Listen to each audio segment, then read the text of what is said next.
Well, the concerns I've expressed in that book are concerns I've had for a very long time. In fact, my great Indian novel 29 years ago already talked about dharma and the importance of a moral code in the individual Indian's life. And then on top of that, I wrote a novel called Riot, which was about the Hindu-Muslim violence leading up to the Ram Janmabhoomi agitation. And 20 years ago in India, from midnight to the millennium, I described some of my own beliefs while talking about the feelings of shame I had after. So these beliefs have been with me for some time.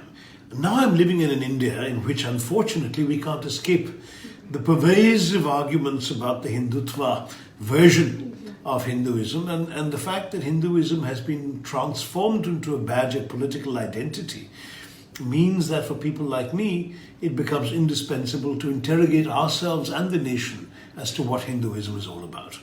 To my mind, this book is an attempt to define my terms, to challenge those who have distorted my faith and reduced it to something that I believe it's not, and thereby to take back Hinduism for the open, liberal, accepting Hindu, away from those who have reduced its soaring majesty to the badge of identity of the British football hooligan.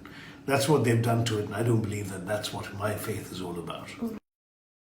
The Hindutva movement, of which the BJP is an emanation, but not the only emanation, there's the RSS, there's the VHP, there's the Bajrang Dal, there are that entire Sangh Parivar of organizations, has made Hindutva into a doctrine that sadly promotes bigotry, intolerance, and a kind of triumphant majoritarianism that bodes ill for our future of our country. Well, I'm very reluctant to use hasty labels like fascism and so on, because obviously some people, when you over-abuse, then you end up diluting the impact of the genuine criticism. There is grounds for concern that a lot of intolerance and bigotry is being perpetuated, is being at the very least condoned by those who are in power. So let me not use the word fascism, because I still believe proudly that India is a democracy and is a flourishing democracy, and that so far dissenting voices have not been curbed. Alternative views of the country and of the world are out there and are very much being pushed forward.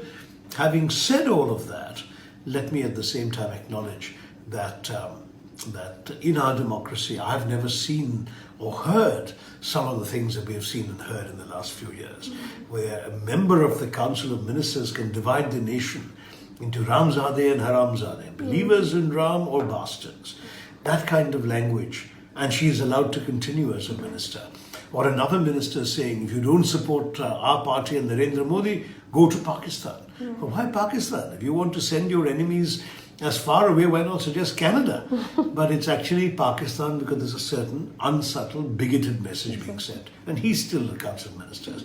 Where a leading MP says that he wants to replace Mahatma Gandhi's statues with statues of his assassin, Nathuram Godse.